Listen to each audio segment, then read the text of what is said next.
ஆகாஷ்வாணி.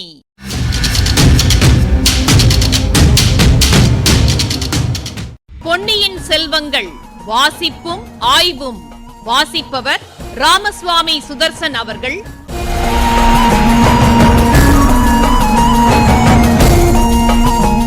மகாராஜாதிராஜ ராஜகம்பீர ராஜமார்த்தாண்ட ராஜகுலோத்துங்க ராஜகுலதிலக ஈரேழு 14 லோகத்தின் அதிபதி பாரா.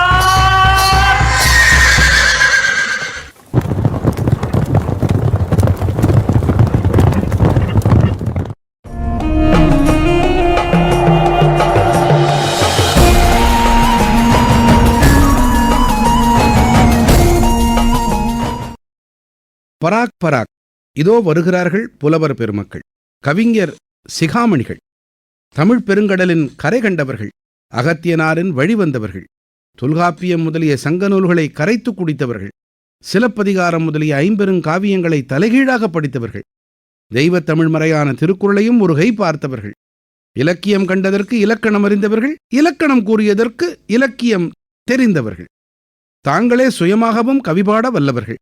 அவர்கள் ஒவ்வொருவரும் எழுதிய கவிகள் அடங்கிய ஏட்டுச்சுவடிகள் கோடானு கோடி கரையான்களுக்கு பல்லாண்டு உயிர் வாழ்வதற்கு உணவாகும் என்றால் பார்த்துக் கொள்ளுங்கள். புலவர் பெருமக்கள் அவ்வளவு பேரும் கும்பலாக சுந்தர சோழ சக்கரவர்த்தியின் சன்னிதானத்துக்கு வந்து சேர்ந்தார்கள். வாழ்க வாழ்க, 7 உலகமும் ஒரு குடையின் கீழ் ஆளும் சுந்தர சோழ மகா சக்கரவர்த்தி வாழ்க, பாண்டியனை சுரம் இறக்கின பெருமான் வாழ்க, புலவர்களை புறக்கும் பெருமான் வாழ்க, கவிஞர்களின் கதியான கருணை வள்ளல் வாழ்க, பண்டித வத்சலராகிய பராந்தக சக்கரவர்த்தியின் திருப்பேரர் நீடூடி வாழ்க என்று வாழ்த்தினார்கள். இந்த கோஷங்களையும் கூச்சல்களையும் சுந்தர சோழர் அவ்வளவாக விரும்பவில்லை. என்றாலும் அதை வெளியில் காட்டிக்கொள்ளாமல் தமது நோயையும் மறந்து வந்தவர்களை வரவேற்பதற்காக எழுந்திருக்க முயன்றார். உடனே சின்ன பழுவேட்டரையர் முன்வந்து, பிரபு, புலவர்கள் தங்களை தரிசித்து மரியாதை செலுத்திவிட்டு போக வந்திருக்கிறார்களே என்று தங்களுக்கு சிரமம் கொடுக்க வரவில்லை. ஆகையால் தயவு செய்து தங்களை சிரமப்படுத்திக் கொள்ளக்கூடாது என்றார். ஆம் ஆம் அரசர்க்கரசே, சக்கரவர்த்தி பெருமானே, தங்களுக்கு சிறிதும் சிரமம் கொடுக்க நாங்கள் வந்தோம் இல்லை என்றார் புலவர்களின் தலைவராகிய நல்லன் சாத்தனார். உங்களை எல்லாம் நெடுநாளைக்குப் பிறகு பார்ப்பதில் எனக்கு மிக்க மகிழ்ச்சி. அனைவரும் அமர வேண்டும். சில பாடல்கள் சொல்லிவிட்டு போக வேண்டும் என்றார் தமிழன்பரான சக்கரவர்த்தி. தரையில் விரித்திருந்த ரத்தின ஜமக்காலத்தில் எல்லோரும் உட்கார்ந்தார்கள். அதுதான் சமயமென்று நமது வீரன் வல்லவரையனும் புலவர் கூட்டத்துடன் கலந்து உட்கார்ந்து கொண்டான். தான் சொல்ல விரும்பியதை முழுவதும் சக்கரவர்த்தியிடம் சொல்லாமல் போக அவனுக்கு மனமில்லை. சந்தர்ப்பம் ஒருவேளை கிடைத்தால் சொல்லிவிட்டு போகலாம் என்று எண்ணி உட்கார்ந்தான். இதை சின்ன பழுவேட்டரையர் கவனித்தார். அவருடைய மீசை துடித்தது. முதலில் அவனை வெளியில் அனுப்பிவிடலாமா என்று நினைத்தார். பிறகு அவன் அங்கே தம்முடைய கண்காணிப்பில் இருப்பதே நலம் என்று தீர்மானித்தார். எனவே அவனை பார்த்ததும் பார்க்காதது போல இருந்தார். இந்த புலவர்கள் சென்ற பிறகு அவனை வெளியே அழைத்துச் சென்று அவன் மகாராஜாவிடத்தில் சொன்ன செய்தி என்னவென்பதை நன்கு தெரிந்து கொள்ள விரும்பினார். அபாயம் அபாயம் என்ற அவனுடைய குரல் அவர் காதில் இன்னும் ஒலித்துக் கொண்டே இருந்தது. புலவர்களே, தமிழ் பாடல்கள் கேட்டு அதிக காலமாயிற்று. என் செவிகள் தமிழ் பாடலுக்கு பசித்திருக்கின்றன. உங்களில் எவரேனும் புதிய பாடல் ஏதேனும் கொண்டு வந்திருக்கிறீர்களா என்று சக்கரவர்த்தி சுந்தர சோழர் கேட்டார்.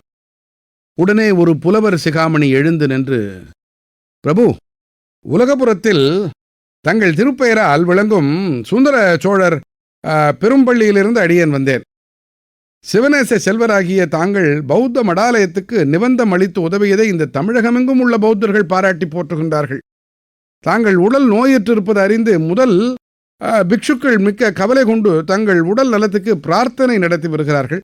அந்த பிரார்த்தனை பாடலை இந்த இடத்திலே சொல்ல அருள் கூர்ந்து அனுமதி தர வேண்டும் என்றார். அப்படியே சொல்ல வேண்டும், கேட்க காத்து கொண்டிருக்கிறேன் என்றார் சக்கரவர்த்தி.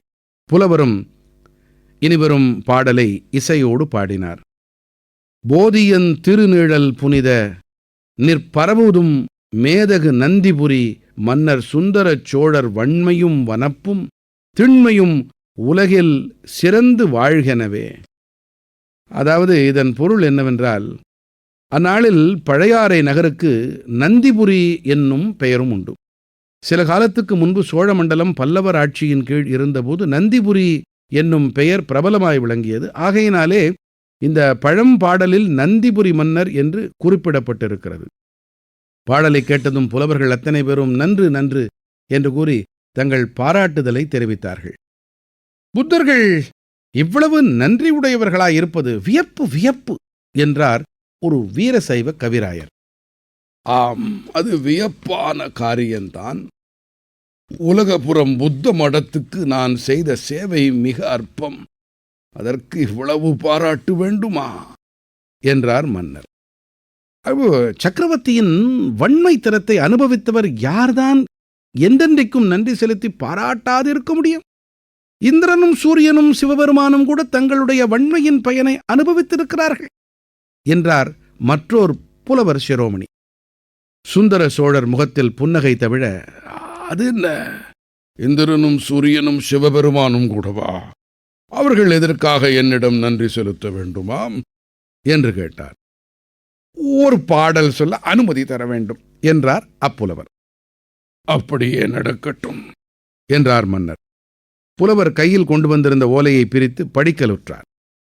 இந்திரன் ஏற கரி அளித்தார், பரியேழளித்தார். செந்திருமேனி தினகரற்கு சிவனார் மனத்து பைந்துகிலேற பல்லக்களித்தார். பழையாறை நகர் சுந்தர சோழரை யாவருப்பார்கள் இத்தொன்னிலத்தே. பாடலை புலவர் படித்து முடித்ததும் சபையில் இருந்த மற்ற புலவர்கள் எல்லோரும் சிரக்கம்பம் கரக்கம்பம் செய்தும் ஆகாகாரம் செய்தும் நன்று நன்று என்று கூறியும் தங்கள் குதூகலத்தை வெளியிட்டார்கள். சுந்தர சோழர் முகமலர்ச்சியுடன், இந்த பாடலின் பொருள் என்ன என்பதை யாராவது விளக்கிச் சொல்ல முடியுமா என்றார்.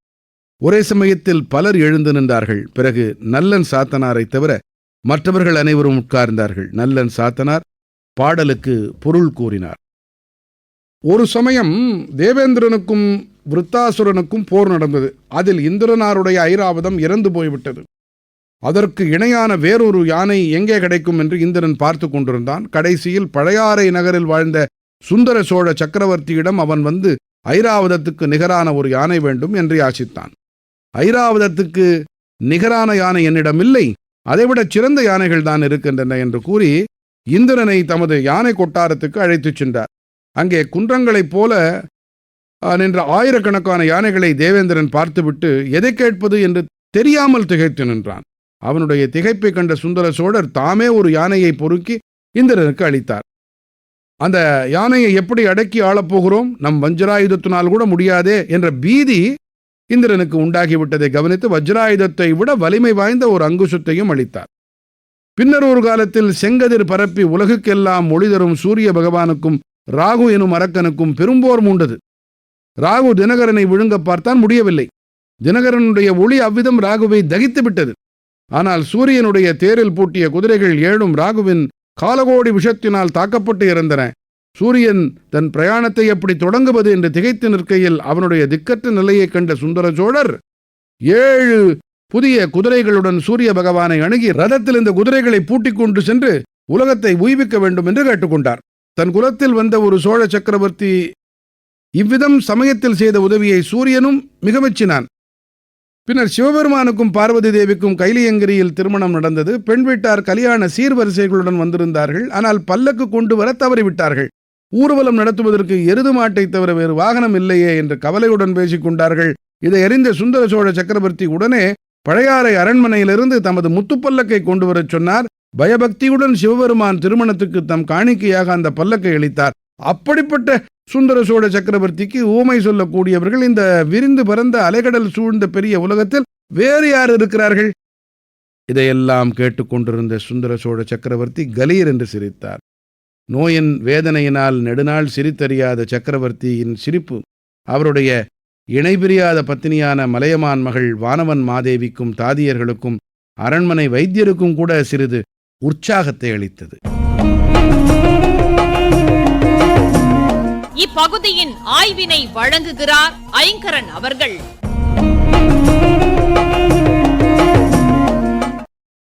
எத்தனையோ நூற்றாண்டுகளா மக்கள் பாடி வந்த வாய்மொழி பாடல்களுக்கு எழுத்து வடிவம் கொடுத்து இலக்கியமா வளர்த்தவங்க புலவர்கள்.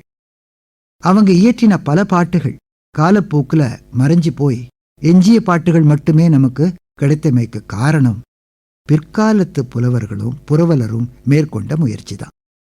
இதை கருத்துல கொண்டுதான் 2ஆம் பராந்தகன் சுந்தர சோழர் காலத்து புலவர்களை கட்டியங்கூறி வரவேற்கிறார் கல்கி. பராக் பராக்.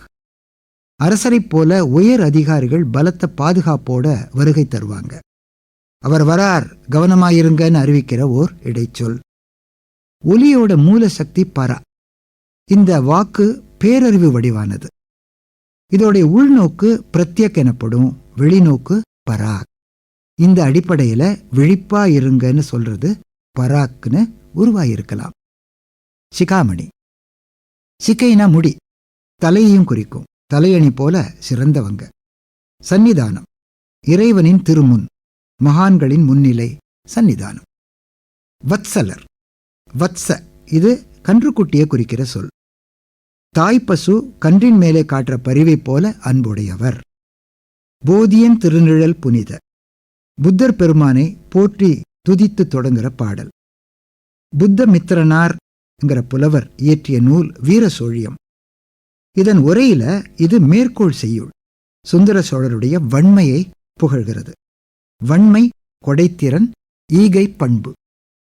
நந்திபுரி. இந்த கதைக்கு ஏறத்தாழ 250 ஆண்டுகளுக்கு முன்னாடி பல்லவன் 2ஆம் நந்திவர்மன் ஆட்சியில பல்லவ பேரரசுடைய 2வது தலைநகர். பல்லவ மல்லன்கிற பெயர் கொண்ட நந்திவர்மன் இங்கே தங்கியிருந்த போது பாண்டியன் திடீர்னு முற்றுகையிட்டான். பல்லவர் படைத்தலைவன் உதயச்சந்திரன் விரைஞ்சு வந்து அதை முறியடிச்சான். சுந்தர சோழர் காலத்துல நந்திபுரம் பழையாறையின் ஒரு பகுதி. வஜ்ராயுதம், குறிப்பா இந்திரனின் ஆயுதம். இன்னொரு பேரு குலிசம். இதை வச்சிருக்கிற இந்திரனுக்கே குலிசன்னு பேரு. நல்லது. கேட்ட பாடலுக்கான விளக்கத்துல எந்த பகுதி சக்கரவர்த்திய அப்படி சிரிக்க வச்சது?